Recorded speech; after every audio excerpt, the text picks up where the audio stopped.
Everyone, welcome to Beers and Branding. We're at Capital City Barbershop. Thank you, Jake, for that. And my name is Kyle Golding. I'm the CEO of the Golding Group. I am your thought leader for the evening. I'm going to keep the conversation going. On the panel with me tonight is Jake Phelps, is the owner of Capital City Barbershop. Give a warm welcome to Jake. Also with us is Brady from Old Blood Noise Endeavors. Guitar pedals. For those of you who are not musicians, this is what guitar players use to make different sound effects with their guitars.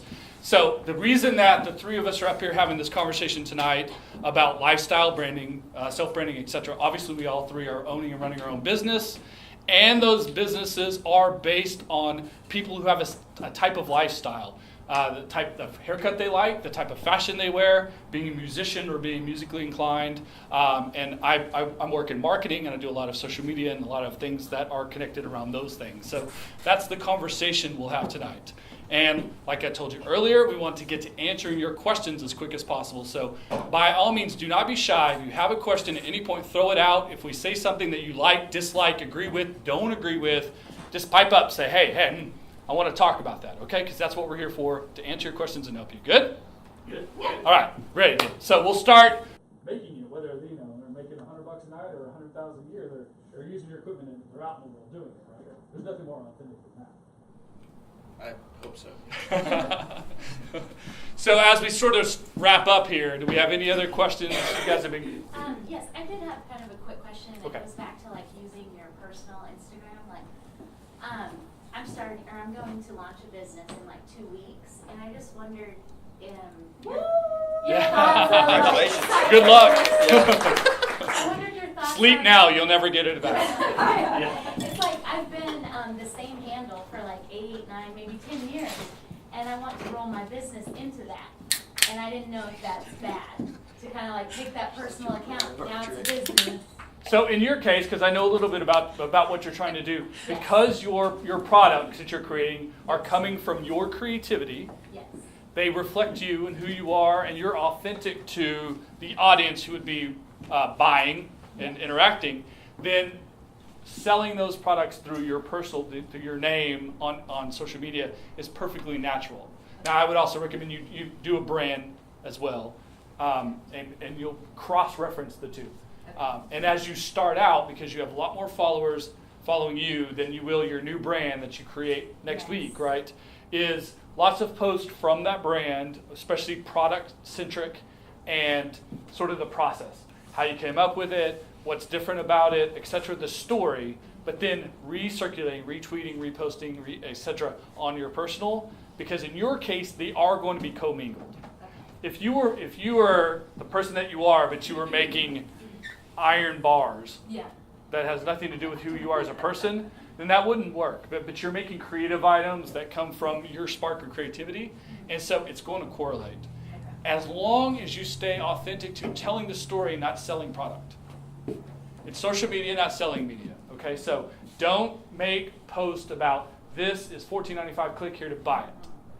That's advertising, and it's old and it's boring and no one wants it, and what you're doing is highly creative, and so you're completely turning off the people who would be interested in it. Instead, show them the product, explain the process, explain how you came up with it, what it means to you. When people start buying it, start using it, when they make their post and their references, you tell their stories, etc. Tell the story behind it. Don't tell people buy it here for $14.95. That direct call to action is dated and it's done, and they'll be turned off to it. So don't be transactional, be relational. I had another one. Yeah, I've got some people waiting for me for dinner, so I may not get to hear the full response. I'll be fast. But other people could benefit from it. Okay. If you can tie it into marketing and branding, but I'm here as somebody I'm a business owner with a marketing degree, means nothing. But my son's here, starting a business. He's got his hair cut here, I haven't. But the cool thing is I found out about this place, and I followed Jake's place because of Record Club. Yep. Okay. Which I didn't get to go to the last one. I found out about it too late. was at a concert here, a little micro concert Sunday night. Yep. And now this. Right. So, So- 3 events that were not here. Exactly. Yeah. Fantastic. Why, So- why do you do these events? I love that you do. So explain the thought process. So we have a lot of people who do listen to music. Music is a pretty common thread here at the shop. It kind of sets the pace for our day. It kind of sometimes sets the experience, you know. And we also love concerts. We have friends who are in bands and things like that. And then something like this, we feel like they all serve the people that already come in here. And we do like, about 6 months ago, I realized like we're a small neighborhood shop. Like, because initially I was looking at these like other brands and that have like 50,000 followers, 70,000 followers. And it's like, that will probably never be us. So we just kind of just like pivoted and said, okay, we need to learn how to serve our neighborhoods really well and like create relational experiences where people can show up and meet each other. And if they get their haircut here, great. But like we love when people come in here and they don't get their haircut, you know. And also, it takes people about 3 times because usually they see us on social media twice, and then they hear that somebody comes in, and then they'll come in and get their haircut. So it's kind of this like 2-pronged. We want to be this like neighborhood staple, to where it's like, oh yeah, like I need to keep an eye out for what's going on there, and also we also want you to come get your haircut. So yeah. So people don't Yeah, like to some, be some, people, like, some really indirect. It's technically indirect marketing. because people don't like to be sold things. Right. Even when you need to go buy a car, everyone jokes about used car salesman, right? Because no one likes that used car salesman approach. Even when you need to buy a used car, people don't like to be sold things. They like to be communicated with. So what they're doing here, what this event is tonight, what you guys are doing, but what I'm doing as well, is community and relationships. Right. And that is where people's heads and hearts are in 2017. Yeah.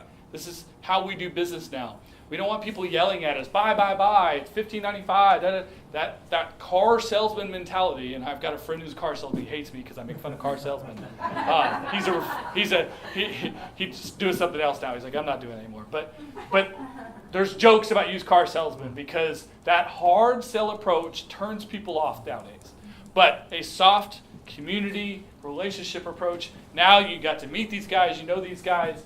You're really on the path of, I really want to take a chance on letting these guys cut my hair. And now you're going to earn it or not. All you need is that one shot, right? Victor. That hard sell just seems, it ends up feeling inauthentic, just shady right now. And that's how it really comes out. And I mean, even in my own marketing, I don't have any numbers on it because I don't really care about the numbers. It's more about me creating the images for you. For them specifically, and, you know, and I know my thought process. I know what I can do, and if I don't feel like I can cover it, I have no problems referring them to other people. I referred 2 jobs yesterday, just refer them because I was able to do it. Didn't feel like I could. Because you got relationship, not transaction. Diana. So as a new entrepreneur, I've been reading a lot of Jeffrey Gitomer, and what he says is people don't like to be sold, but they love to buy. Yes. So when they see you on social media and they hear about someone who uses you, like, I'm excited to buy your service or to buy your product, they're like, yeah, it was like, they're excited, they're like, I use all this information and the people I know, and I'm like, they've got to be good. And so I think that's the different thing. So yeah, they don't like to be sold, but they like to buy. That's right. You have to tell people what you do, what your product is, what your service is, what you're all about, your differentiation. You're not a bank, you're a credit union. These are different, right? See, so credit unions are different than banks. Barbershops are different than salons. These are differentiations to let people know what it is you do, how you approach it is to it, and you're going to do their own research, whether it's social media or asking a friend, Exactly. and make that decision for themselves. And once they make that decision for themselves, they don't come in and go, how much is a haircut? They just know, my best friend says you're the man. So I'm coming in to get a haircut. Now, if it ends up I can't afford it, we'll figure it out later. But the thought process behind, I want to know more about it. I want to know the story. I want to know who these guys are. I want to pick someone in the shop that I want to go to because I connect with them, because they're of a person, not what type of scissors they use or what techniques they have or what schools they went to. We know they can do the job. They're in the shop. And my friend referred the shop, and 7 other people did, and 50 people liked their Instagram. So now I'm on to something, right? So when people get this thought process, when they're doing their research, what they're thinking, and they're making the decisions for themselves, you're not selling them, they're buying you. And that's what we all hope to do as marketers, advertisers, business owners, is to create relationships with people where they want to come and do business with us, because we need haircuts. Some people need guitar pedals. Some people need business services. We need these things. But we want to do business with people that are legitimate, real people who we have some sort of connection with, whether it's style or location or something like that, where we can go, here's a reason to pick them over someone else. Back. I have a question. Yes. Based off of what you, this lady right here said Yes. earlier about pay close attention to your mentions and don't let it pass you by. Mm-hmm. How can you do that, or anybody in the room explain, like, I know with postings and things like that, you can be authentic in your mentions.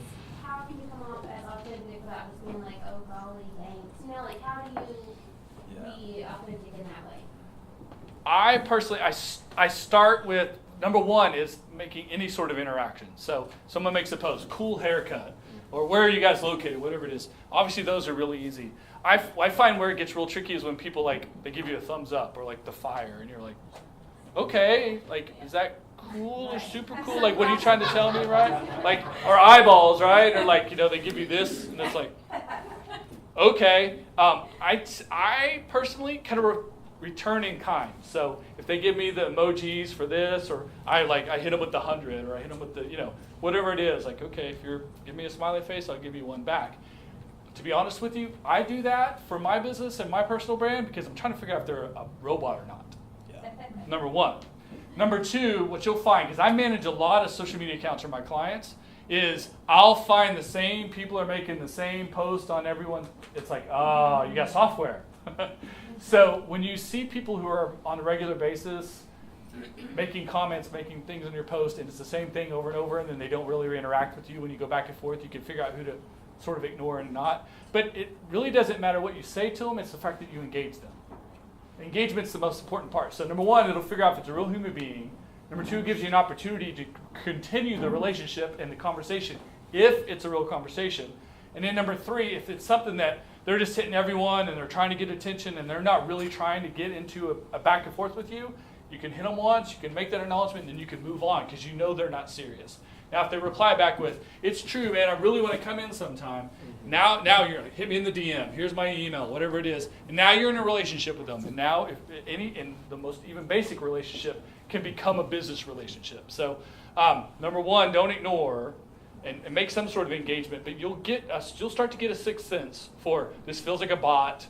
This feels like not necessarily a troll, like starting to fight, but a troll that is just trying to get their likes up and their follows up by hitting everything in town. I can tell you there's some of them in Oklahoma City that I could post across all 10 accounts in 5 minutes. They're giving the same thumbs up on all 10. And none of them have anything to do with each other. It's like, what are you doing? So you'll figure that out along the way, but the main thing is engage. Don't just let it slip by. Just engage. Can I comment? Yeah. Because it was kind of basic. Yes. Is your business, are you the person who's selling it, and are you the person who's responding? Yes. Okay, so whenever you are selling, what business do you have? Photography.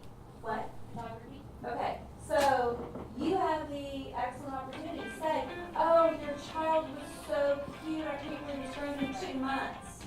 You can add value to what that person's already put out for you, so that you have given the invitation to say, hey, I can acknowledge this person and I can comment on them. Oh, this person, and his sister was so cute in that last photo, or something else that's tweaking someone else. Like if someone else follows that person, they can go to their profile and go, wow, I want to see those photos. Where are those photos? Did they post them? It intrigues them. And so that's really part of that fascination on social media. Whenever you have those common groups of followers, they'll want to know. I mean, photography, you have that excellent avenue because you are a visual product. You're offering that for them. So that someone's going to go back and go, wow, I want to see your photos. I didn't see your photos ever again. So just add a comment that adds intrigue, that adds to, and not to be fake, but just to say, oh, I really enjoyed working with your family. You're so precious together, or something where it's... I'll follow up on that with, if you ask a question back, two things. You continue that intrigue, and you're trying to engage them. Yeah. But if it is a bot, you'll find out real quick it's a bot. Yeah. So when someone says cool photo, you know, what did you like about it? Do you need photography services? Do you know this person? You know, what do you think? What can make it better? You know, questions like that will prompt along either a genuine conversation or let you know real quick it's not genuine. All right, anyone else? We're tagging into a question. If Yeah. someone says, wow, cool photos, and you click on their profile, and you see it looks like, you know, if they have got a photo that looks like they have some kid in high school, you say, hey, you know, thanks a lot, you know, if I can help do some graduating senior photos, Okay. let me know. You know, bring that into some opportunity. And even if it doesn't work on them, other people have the opportunity to go, oh, I didn't know she did graduation photos. Or like, oh, look, she's really a real human being engaging. So even if that doesn't work out, it turns out to be a bot, taking the effort to do it is not wasted. It's a conversation Yeah. creator. Really. And you'll start to develop skills on what's real and what's not. Okay. With that, I'm going to wrap us up. We went about 45 minutes, which is pretty good because everyone got a seat tonight. So we got 3 beers left. I want to thank Anthem Beer, of course. They're the beers and branding.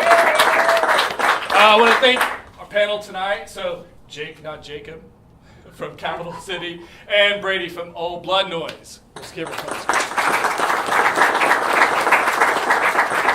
So we will be doing a full hour Beers and Branding next week, Thursday the 10th at Anthem Brewery in the tap room. Food will be provided by Oklahoma Employees Credit Union. We'll be bringing food from a local restaurant. It'll be a surprise. They haven't told us yet. Of course, there will be Anthem Beer there as well. We'll do a full hour. On that panel, we will have Lori from Oklahoma Employees Credit Union, and we will have Heather from the Cargo Room, which is a fashion truck. It's a food truck for clothes. And she's a young female entrepreneur who is kicking much ass and taking names. And so, What's her name? Heather Parsons, It's the cargo room. the Cargo Room. So check her out online. You guys, of course, follow us on Instagram, Twitter, Facebook. You'll see some emails from us. We appreciate you guys coming. I'll hang around and answer any questions you got. I'm sure these guys will as well. We appreciate you guys being here. We hope to see you again soon. Thanks, guys.